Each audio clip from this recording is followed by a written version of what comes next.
quickly turning here, my girl.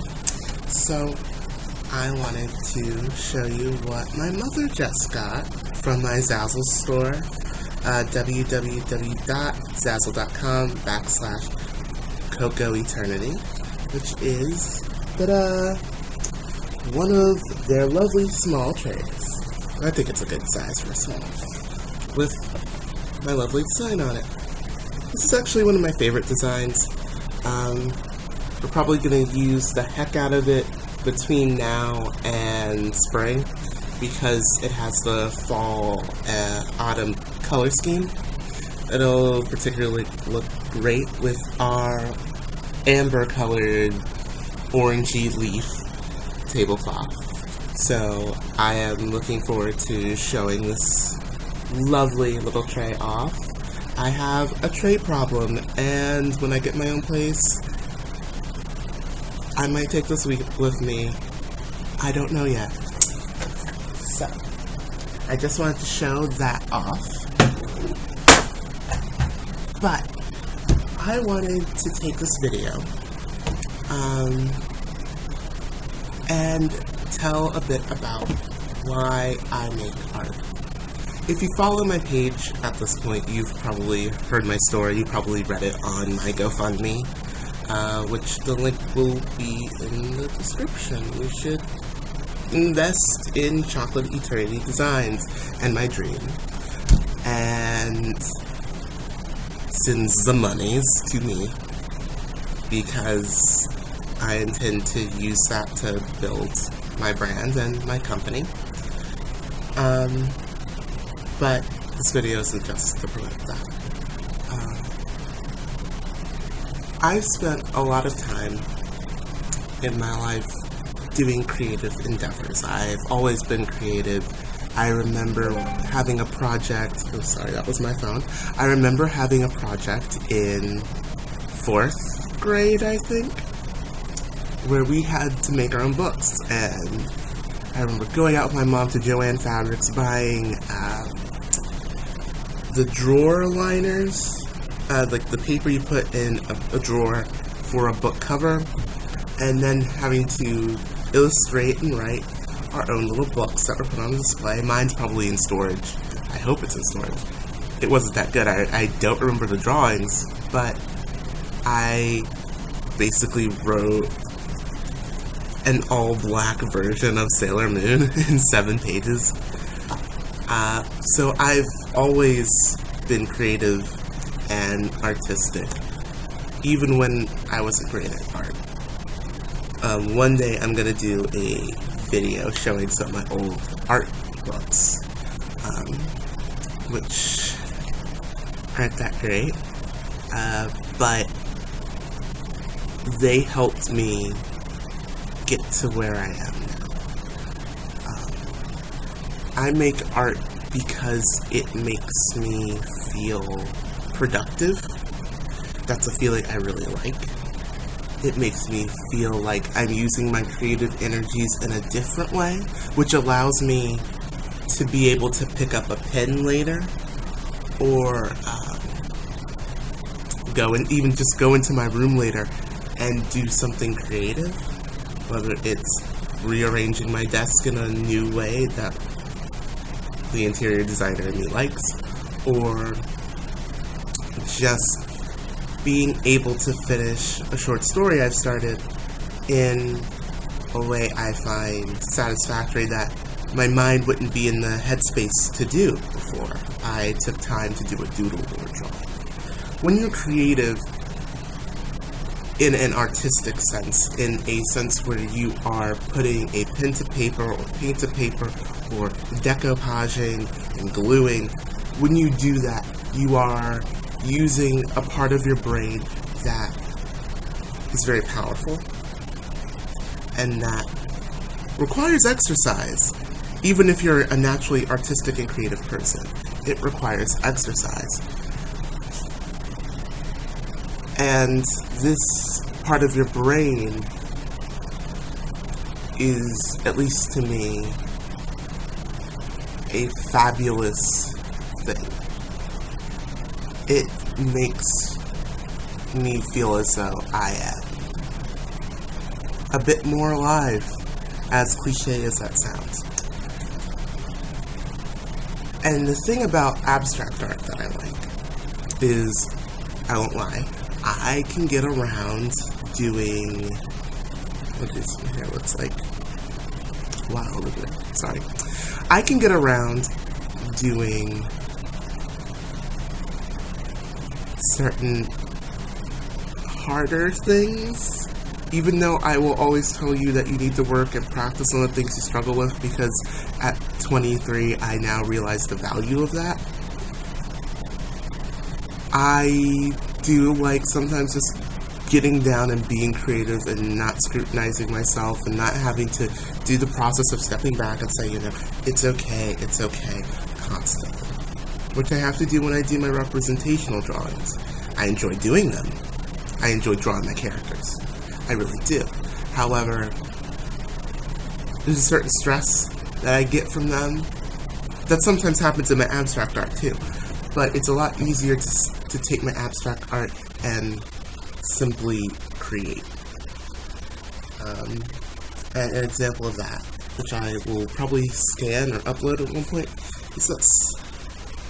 I consider this a almost updated version of the first dot piece I did, which was in a student art show, which you can look on my Facebook page, facebook.com/chocolate eternity. Chocolate eternity. So, yeah. Chocolate eternity. I've always really been a fan of the red black color scheme. And with this, it was a sketch. Because I tried to just sketch in this form. And I made a very sectioned off piece inadvertently. For a long time it didn't look finished, which is probably something I'm going to do a video on. How do you know when a piece is finished? Sometimes I really don't. But with this one, it took a very long time to recognize that it wasn't finished. And eventually I put so much in it that I felt like it was done. I think I would do a few things differently in reflection, but I really like how it turned out. I'll probably do a similar piece in the future on canvas or Bristol board. But when I allow myself to just sketch, when I allow myself to just play around with paint and ink and freedom, I am able to create something that at least makes me happy. And I hope when you see something like this, or the beginnings of something similar like this, which I've been working on, you feel happy too.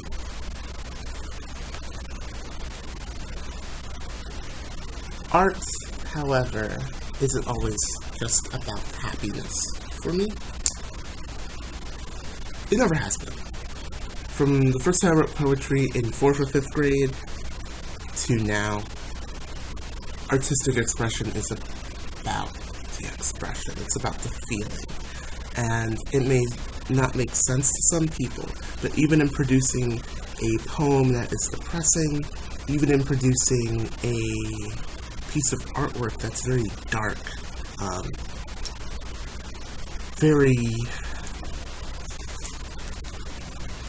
I guess you could say, tinged with these things that aren't pleasant. I'm trying to find an example for you. Or, I shouldn't say aren't pleasant.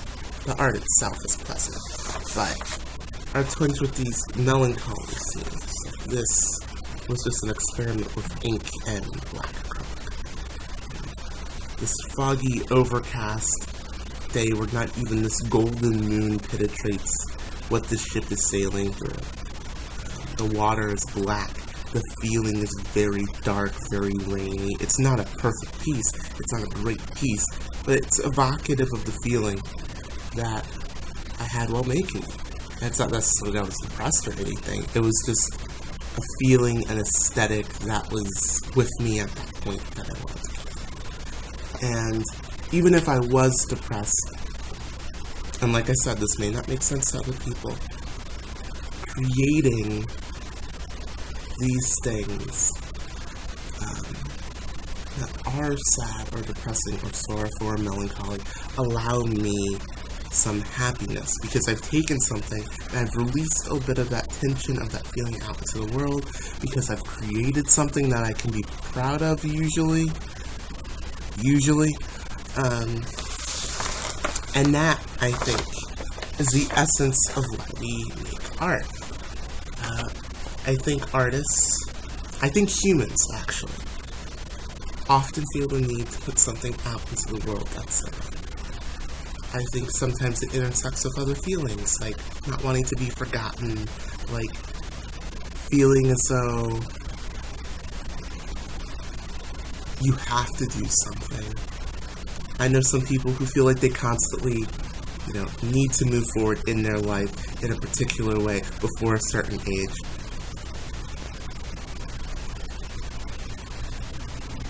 And with that, there's a struggle. I am lucky in that I can take what is in my head and translate it creatively.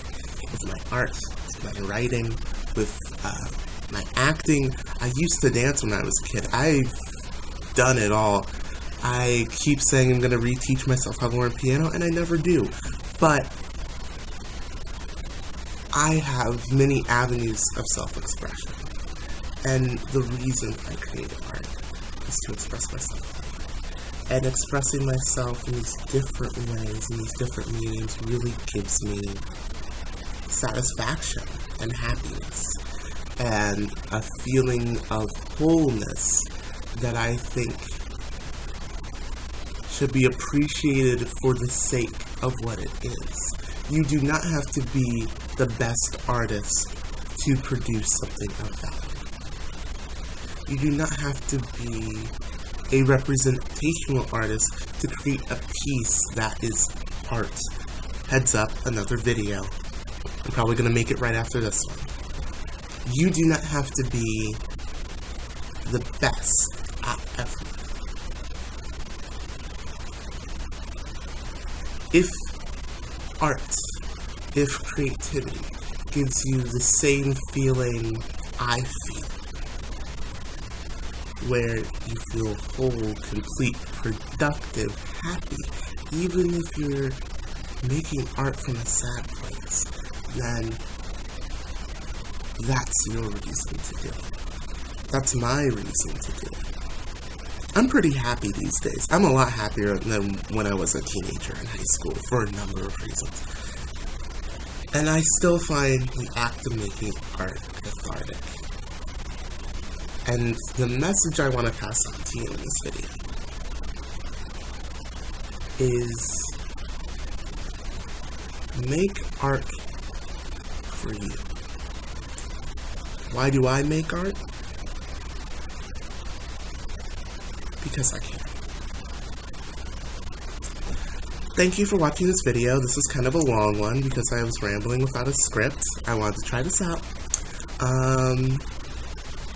And I just want to say thank you for watching. I hope you come back and check out my other videos that are not going to be as long. And, of course, thanks to my mommy who bought my tray. And I'm a Southerner, so I still call my parents mommy and daddy. So, if that seems weird to y'all, that's your problem. But thank you for watching. Come check out my Facebook page, my GoFundMe, and my Zazzle store. I accept commissions year-round. Those links will be in the description. So, lovely people, I hope you have a fabulous day. Mwah.